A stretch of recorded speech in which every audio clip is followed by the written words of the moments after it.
पाठ एक, वह चिड़िया जो। इसकी भाषा की बात का मतलब कि भाषा में जो व्याकरण से संबंधित चीज़ें होती हैं वो इस पाठ में बताया गया है। इस अभ्यास में आप सीखेंगे संज्ञा और विशेषण शब्दों को। संज्ञा क्या है और विशेषण क्या है। उदाहरण के लिए देखिए, यहाँ शब्द है पंखों वाली चिड़िया, ये वाक्य है।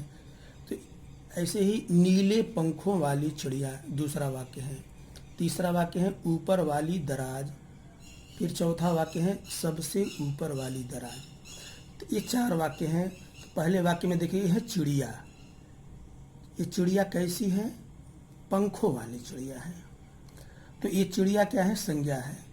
और पंखों वाली शब्द क्या है? ये चिड़िया का विशेषण बता रहे हैं। पंखों वाली चिड़िया है। तो जो शब्द किसी संज्ञा की विशेषता बताता है वह विशेषण कहलाता है। तो ये पंखों वाली, ये क्या है? ये जो शब्द है चिड़िया का विशेषण है। ऐसे ही नीले पंखों वाली, इसमें 2 विशेषण है। ये भी चिड़िया का विशेषण, नीले। ये पंख कैसे हैं? नीले। ये विशेषण का विशेषण है। ये 2 विशेषण, इसमें चिड़िया के 2 विशेषण है। एक पंखों वाली है, फिर नीले पंखों वाली है। ये इस विशेषण का ये उप विशेषण है, यानी 2 विशेषण लगे हैं इसमें। ऐसे ही देखिए, यह दराज। दराज कौन सी दराज? कैसी दराज? ऊपर वाली दराज। ये ऊपर वाली, ये जो शब्द है ये दराज का विशेषण बताते हैं। अच्छा, किसी शब्द में विशेषण क्या होता है इस बात का पता करने के लिए आप कैसा, कौन सा, ऐसा लगा करके प्रश्न करें और उसके उत्तर में जो चीज़ मिल जाएगी वही आपको, यही विशेषण शब्द होगा।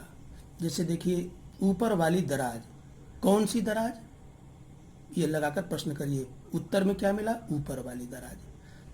ऐसे ही सबसे ऊपर वाली दराज, ये ऊपर वाली दराज और सबसे ऊपर वाली दराज, ये दोनों शब्द क्या है? ये दराज के विशेषण है। और यहाँ पंखों वाली, नीले पंखों वाली, ये चिड़िया का विशेषण है। तब देखिए, ऊपर के उदाहरण में रेखांकित शब्द जैसे पंखों वाली, नीले पंखों वाली, ऐसे ही ऊपर वाली, सबसे ऊपर वाली, ये जो शब्द हैं पंखों वाली, नीले पंखों वाली, ऊपर वाली और सबसे ऊपर वाली, ये जो शब्द हैं विशेषण है।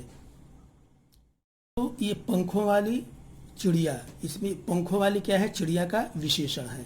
तो ये चिड़िया क्या है तो संज्ञा, लेकिन हम इसको विशेष्य भी कह सकते हैं। ये विशेषण है, ये विशेष्य है। ऐसे नीलो पंखों वाली, यह चिड़िया का विशेषण है और चिड़िया क्या है? इसका विशेष्य है। ऐसे यहाँ पर ऊपर वाली दराज, तो ये दराज संज्ञा है, ऊपर वाली विशेषण है। ये विशेषण है तो इसको हम, दराज को हम विशेष्य भी कहते हैं। ये जो संज्ञा शब्द है, एक है विशेषण, माने इस पूरे वाक्य में 2 भाग हैं। पंखों वाली चिड़िया 2 शब्द है। तो एक भाग, पहला भाग है विशेषण और दूसरा भाग है विशेष्य। ऐसे देखिए, यहाँ पर ऊपर वाली दराज, तो ऊपर वाली क्या है? ऊपर वाली ये जो शब्द है विशेषण है और दराज क्या है? विशेष्य है। ऐसे ही सबसे ऊपर वाली, ये विशेषण है और दराज इसका विशेष्य है। तो सबसे ऊपर वाली विशेषण है। आगे देखिए, यदि किसी शब्द में वाला या वाली शब्द जुड़ने से वह शब्द विशेषण बन जाता है। जैसे ये शब्द है, इसमें वाला और वाला या वाली, जैसे पीले कपड़ों वाला आदमी है, लाल साड़ी वाली औरत। तो ऐसे वाला वाली जब लग जाता है तो वो शब्द जो है विशेषण बन जाता है। ऊपर के उदाहरणों की तरह इनके आगे एक एक विशेषण और जोड़िए। अब इस देखिए, मोरो वाला बाग, ये बाग विशेष्य है, मोरो वाला उसका विशेषण है, मोरो वाला। अब इसका एक और विशेषण देख लेंगे, मोरो वाला, सुंदर मोरो वाला बाग। तो ये 2, सुंदर मोरो वाला, ये शब्द जो है, ये शब्द भी सुंदर भी और मोरो वाला भी ये बाग का विशेषण है। पहला विशेषण ये और इसका विशेषण भी है ये सुंदर। ऐसे इसमें 2-2, इस विशेष्य के लिए 2-2 विशेषण लगे हुए हैं। ऐसे देखिए, पेड़ों वाला घर। अब इस पेड़ों वाला के लिए एक और विशेषण दे दी, ऊंचे ऊंचे पेड़ों वाला घर। ऐसे फूलों वाली क्यारी, तो पीले फूलों वाली क्यारी, इसका एक और विशेषण है, पीले फूलों वाली क्यारी। ये क्यारी विशेष्य है, इसका विशेषण है फूलों वाली, एक और विशेषण है पीले, पीले फूलों वाली क्यारी। तो ये सब जो है बाग है, घर है, क्यारी है, रास्ता है, बच्चा है, आदमी, ये सब है विशेष्य है। और ये सब क्या है? मोरों वाला, पेड़ों वाला, फूलों वाला, फूलों वाली, स्कूल वाला, हंसने वाला, मूछों वाला, अभी इसको हम पढ़ेंगे। ये सब क्या है? विशेषण है। आगे देखिए, स्कूल वाला रास्ता, सरकारी, इसको हम इसमें एक और विशेषण जोड़ सकते हैं, सरकारी स्कूल वाला रास्ता, या अंग्रेजी स्कूल वाला रास्ता भी कर सकते हैं। ऐसे ही हंसने वाला बच्चा, अब कैसे हंसने वाला? जोर जोर से हंसने वाला बच्चा, ये भी विशेषण हो गया। इसका एक विशेषण और जोड़ दिया। मूछों वाला आदमी, तो यह एक और इसका विशेषण जोड़ दिया। सफेद मूछों वाला आदमी, हम काले मूछों वाला, लंबी मूछों वाला भी कोई यहाँ पर हम शब्द जोड़ सकते हैं। तो ये ध्यान दे, ये जो शब्द है सुंदर मोरों वाला, ये विशेषण है, और ये भाग क्या है? विशेष। तो इस पाठ में हम पूरे पाठ में विशेषण और विशेषण के बारे में हमने समझा।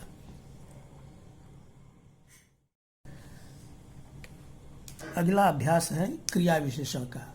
अब देखिए वाक्य को पढ़ेंगे। वह चिड़िया जुंडी के दाने रुचि से खा लेती है, वह चिड़िया रस उड़ेल कर गा लेती है। अब देखिए यहाँ पर चिड़िया दो काम करती है। एक तो यहाँ पर पहले वाक्य में चिड़िया खा लेती है, खाती है, और दूसरे वाक्य में ये चिड़िया है गा लेती है।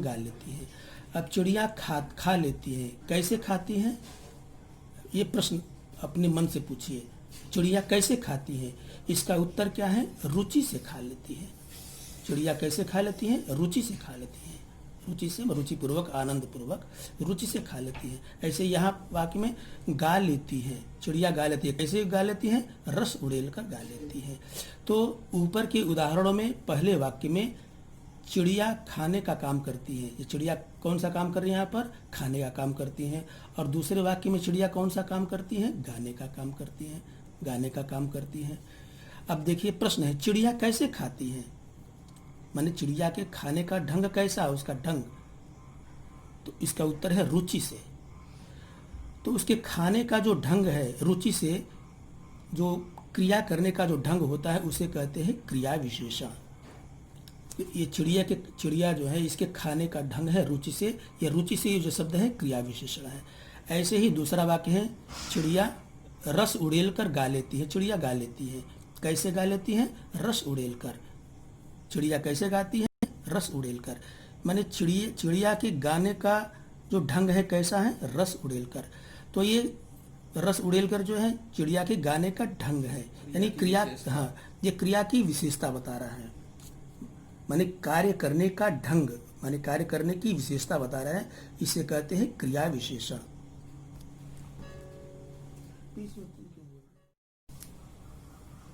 देखिए, रुचि से यह शब्द खाने की तथा रस उड़ेलकर यह गाने के ढंग की विशेषता बता रहे हैं। रुचि से और रस उड़ेलकर ये दोनों शब्द विशेषता बता रहे, क्रिया की विशेषता बता रहे। इन शब्दों को क्रिया विशेषण कहते हैं। अब क्रिया विशेषण की परिभाषा है, क्रिया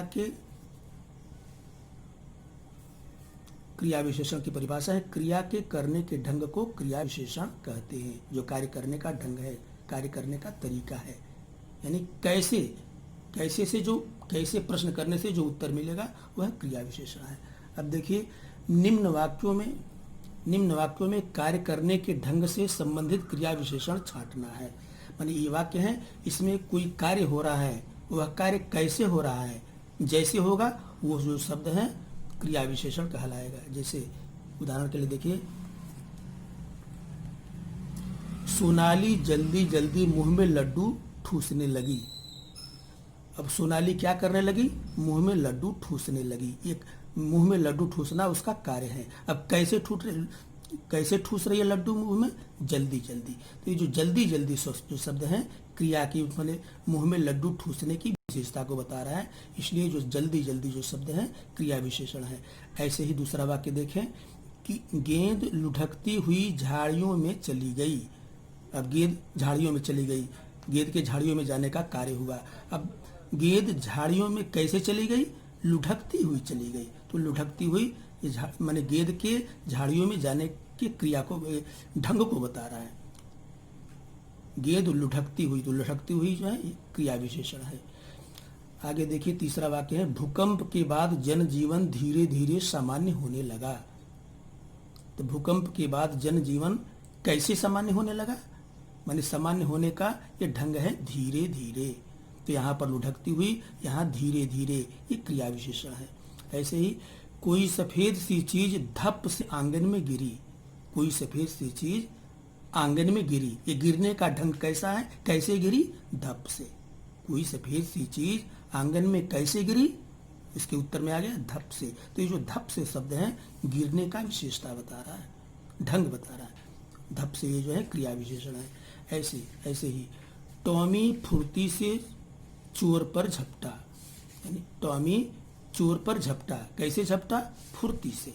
तो जो कार्य करने का ढंग है फुर्ती से, ये क्रिया विशेषण है। ऐसे ही तेजिंदर सहम कर कोने में बैठ गया, तेजिंदर कोने में बैठ गया, कैसे बैठ गया, सहम कर बैठ गया। तो ये सहम कर क्रिया विशेषण है। ऐसे ही आज अचानक ठंड बढ़ गई, आज ठंड बढ़ गई, कैसे बढ़ गई, अचानक।